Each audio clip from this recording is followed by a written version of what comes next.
हमारे साथ फिरदौस आशिक साहिबा मौजूद हैं। फिरदौस डॉक्टर साहबा, बहुत शुक्रिया हमें ज्वाइन करने के लिए। ज़ाहिर है माजी में भी हमारे प्रोग्राम के इस प्लेटफॉर्म से राय रही है कि एहतजाज सबका हक है, मगर शहर बंद कर देना या आवाम की ज़िंदगी मुतासिर करना या हुकूमती मशीनरी को जाम कर देना ये किसी का हक नहीं है, उसमें हुकूमत को नहीं इजाज़त देनी चाहिए। मगर खैबर पख्तूनख्वा के चीफ मिनिस्टर तो कह रहे हैं वो खैबर पख्तूनख्वा से निकलने ही नहीं देंगे। क्या एहतजाज ही नहीं करने देंगे, इसका प्लान कर रहे हैं आप?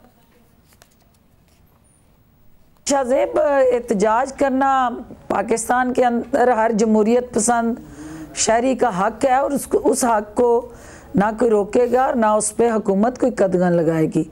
लेकिन उस एहतजाज की आड़ में जो इस किस्म की सूरत हाल जिससे इस वक्त पाकिस्तान गुजर रहा है, स्पेशली कश्मीर के हवाले से, तो टाइमिंग्स मौलाना साहब के वो गलत हैं।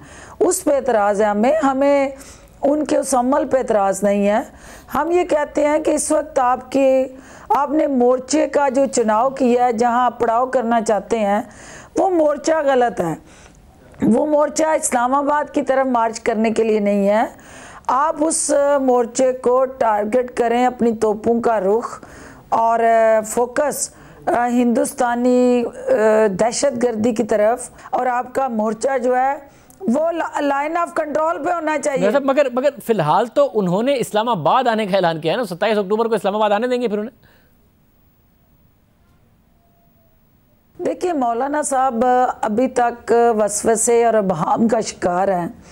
मौलाना साहब एक कदम आगे बढ़ाते हैं, फिर 2 कदम पीछे करते हैं, और ये छुपा लुकी का अमल अभी तक जारी है, जो समझ नहीं आ रही कि वो क्या चाहते हैं। वो खुद भी कन्फ्यूजन का शिकार है। उन्हें तो कन्फ्यूजन का शिकार करने की नून लीग और पीपल्स पार्टी ने पूरी कोशिश की, वो होने को तैयार नहीं है। ना नवंबर गए ना दिसंबर गए, वो तो आ रहे हैं, तो वो तो कन्फ्यूजन का शिकार नहीं है। उन्होंने कहा मैं हर हाल में करूँगा।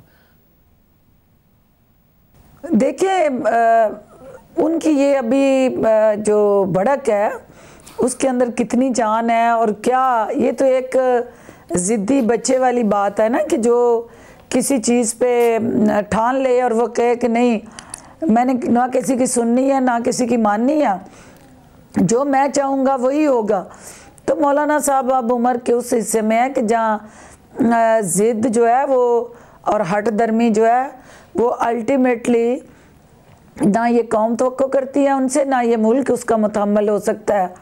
अल्टीमेटली उन्हें सियासी मुदब्बर के तौर पे इस मुल्क के एक ऐसे सियासतदान के तौर पे जो दीन के हवाले से भी ओवरऑल पाकिस्तान के अवाम ये समझते हैं कि वो प्रीचर हैं, एक मुबल्लग हैं। तो मुबल्लग जो होता है वो इंतशार पसंद नहीं होता, वो हमेशा अमन पसंद होता है। और पाकिस्तान की मौजूदा सूरत हाल के मुताबिक अवाम ये तवक्को करते हैं कि मौलाना साहब जो हैं वो हकूक़ुल अबाद का भी ख्याल करेंगे और हकूक़ अल्लाह और हकूक़ुल अबाद में तवाज़न कायम करेंगे। मगर मसला इस वक्त ये है कि वज़ीर आज़म इमरान खान क्या सोच रहे हैं, वो क्या कह रहे हैं? क्योंकि माजी में वो तो बहुत ज़्यादा करते रहे हैं, पार्लियामेंट हमला, PTV ये सब और धरने, उनके क्या अहकामात हैं? मौलाना से कैसे डील करने का इरादा रखते हैं वो? देखें जी, वज़ीर आज़म हालात, सूरत हाल और मौके को देख के हिकमत अमली बनाएंगे।